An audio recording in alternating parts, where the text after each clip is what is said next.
Hey there, everybody. Guess what? I built another car, and I'm going to talk about it for you. So, today, it is the Revell 124 scale 1978 Corvette Indy pace car. This is a cool kit. This has been around for a while.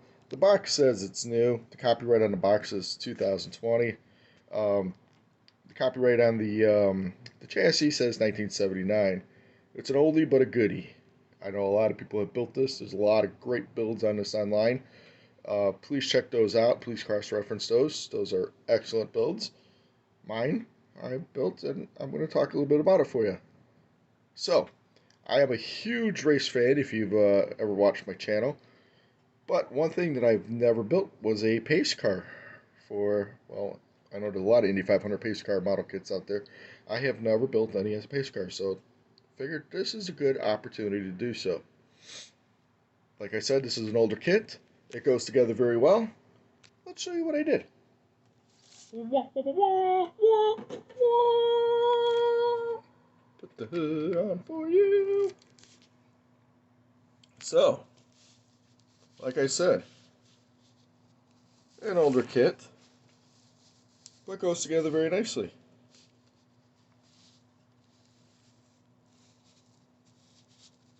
So, what I did here was, it's Duplicolor silver, Duplicolor gloss black, masked off halfway down the middle there.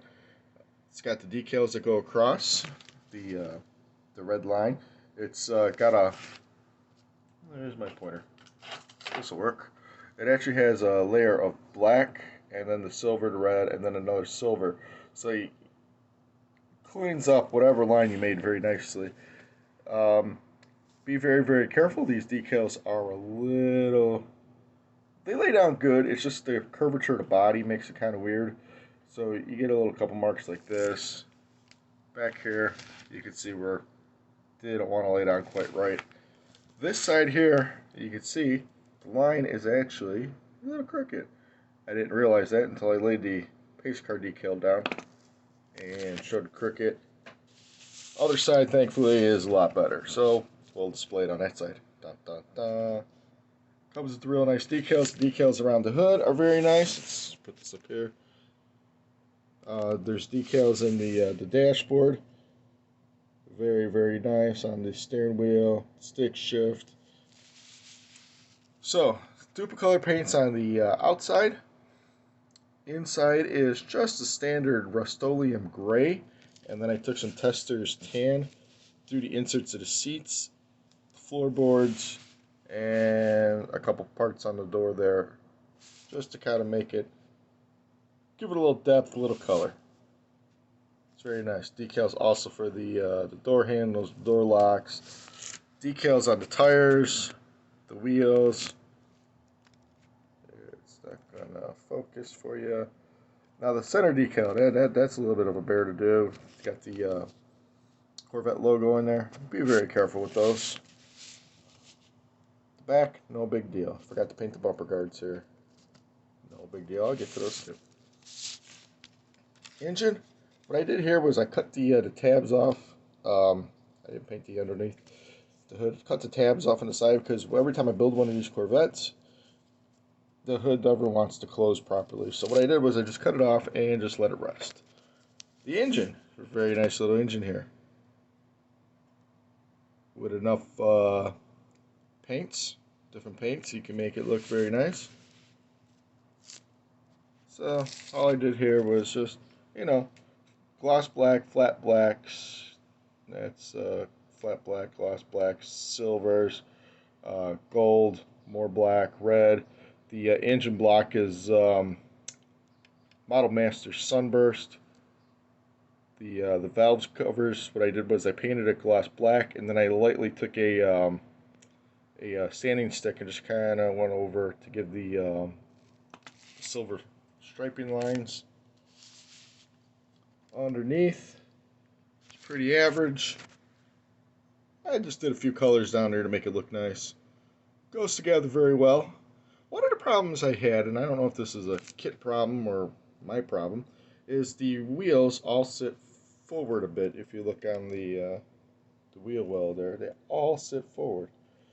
But The chassis sits on the body perfectly. The interior is in there nice. So I'm not sure why it did that. Put the camera down for a second. So it's got a nice stance. It sits well. It goes together well. One of the problems I had, and I'm not sure what happened here, I cross-referenced a lot of videos. The decals didn't come all the way to the end on the back bumper here. I'm not sure if the decal striping, because there was a little overlap on the front, I may have put them on the wrong side, which would have given a little bit more here, I guess. In the front, it's probably hard to see, but there's a little bit of overlap on the two decals right here. So I'm wondering if that's enough to fit in the back there. That may have been my fault. So, short video. I recommend this kit. Go out and get it. Take a look at it. Buy it. Build it this way. Build it a different way. Build it whatever. It don't matter. Just build it. It's good. One of the things I did not do is I did not put the glass for the T-tops there. Like I said, it sits well. It builds well. It looks good. Despite the couple problems of the wheel sitting forward, I'm not sure what exactly happened there. And I guess my mistake of the rear decal. But anyways, I don't have a lot to say about it. Like I said, an oldie, but a goodie. Looks good in anybody's collection. And I need to get a turntable.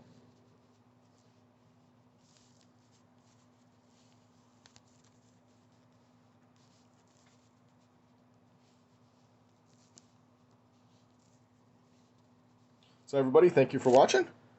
Please like, subscribe, thumbs up. I think thumbs up and like are the same thing. Write me. Good, bad, indifferent. Write to say hi. It's all good. So everybody, thank you for watching. And I will see you sometime later.